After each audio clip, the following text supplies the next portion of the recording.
AI found out about the fact that they were trying to learn to fly, and he sent them letters with postcards in them with his return address on them, saying that he wanted to help them. And they kept ignoring them because they were worried about people infringing on their ideas and taking them away before they had a chance to patent them. And so on the 7th letter, they finally responded. Were convinced of the fact that he was not interested in investing or being a part of their company or anything. He just wanted to do anything he could to help them.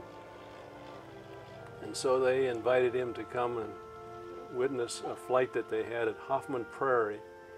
Hoffman Prairie is in Dayton, Ohio, and it's now a part of Wright-Patterson Air Force Base and preserved as a historical site. And at that flight demonstration that AI experienced, they had their first successful flight. They didn't consider what they did in Kitty Hawk successful because it was like launching an arrow into the air and having it come down over there. Every time they tried to turn the airplane, it would start slipping sideways. And so they didn't consider that very successful, because if you flew over to Cleveland, you'd have to stop and turn around and send the plane back the other way. So he witnessed that first flight when they were able to actually turn the airplane around and come back and land exactly where they had started, which made the airplane first demonstration of a practical airplane, really. And then 100 years later, I received an invitation to go witness the reenactment of that at Hoffman Prairie. It was a very exciting event. Did they have to get FAA approval for that at that time? Yeah. The Wright brothers didn't have to, but we sure had to. They were very careful about how they were going to handle it, because this young man had built the Wright Flyer, and he of course didn't have anybody to train him, and the airplane was not intuitional from the standpoint that if you turn, there was no wheel to turn. You had to kind of pull on this and push on that, and it didn't. You had to really learn the procedures, and so he was really taking his life in his hands in order to demonstrate that flight again to us, which I greatly appreciate. Did I understand also that he did not have any federal funding for this, that he did it with his own money? He did. He did. He actually built an engine also, which is a duplicate of the Wright engine? That I'm not sure about, but that may be the case. Of course, that engine was built by one of their handymen in their bicycle shop, and it was built out of aluminum, which was a first. And they said that it was very, very fortunate that the engine didn't explode, because it had no cooling, and it would get red hot, and they had the fuel right next to it.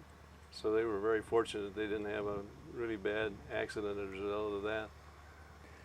How long a period did it take from the time AI first sent letters off to him until he finally got contact? You said there were 7 letters. Over what span of time would that be? I would say it was probably over 6 or 7 months. So they certainly were very cautious about who heard about it. Yes, and it was a wise thing. But one of the things that AI contributed to their process was the fact that he explained to them that it was very important for them to get publicity on it. They didn't want publicity. They wanted secrecy because they knew they were going to fail a lot.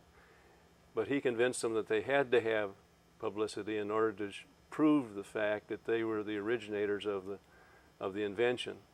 And without that, they couldn't prove it. And so he wrote up the article, and he sent it off to Scientific American magazine, which he'd been writing for since he was 14 years old, and they published almost everything he sent them. And nothing happened. And so he wrote them and said, "Why haven't you published my article?" And they said, "Well, in the first place, we don't think it ever really happened. And even if it did, it will never amount to anything." And in that original article, he really told the public what this new invention meant to the world. He said Perry was trying to get to the North Pole, trudging through all that snow. Now we can fly up to the North Pole. And sometimes you had to drive 50 miles out of your way in order to get across a river, because they didn't have very many bridges. And he said, with this new transportation, we can just fly wherever we want to. And so he recognized the importance of it, and when he explained to Wright Brothers that the Scientific American didn't think that it actually happened or it would ever amount to anything.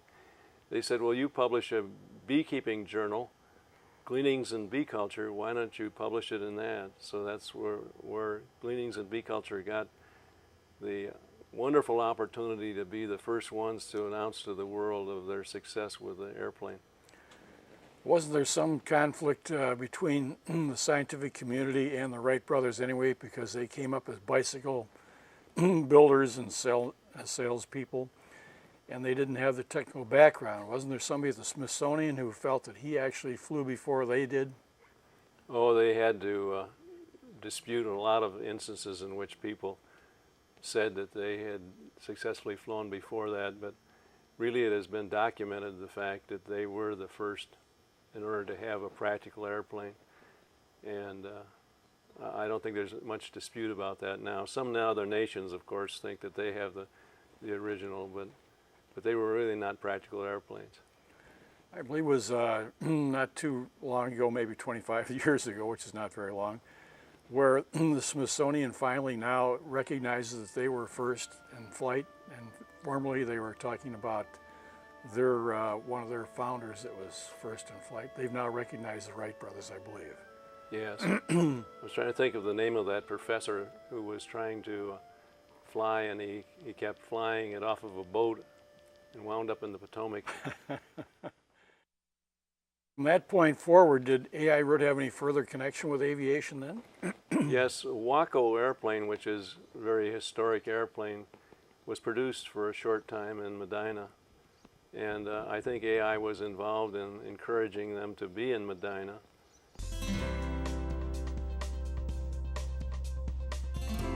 Waco Aircraft Company went on to become the leading manufacturer of civilian aircraft in the United States from 1928 to 1935. Waco Aircraft also became a symbol of the golden age of aviation.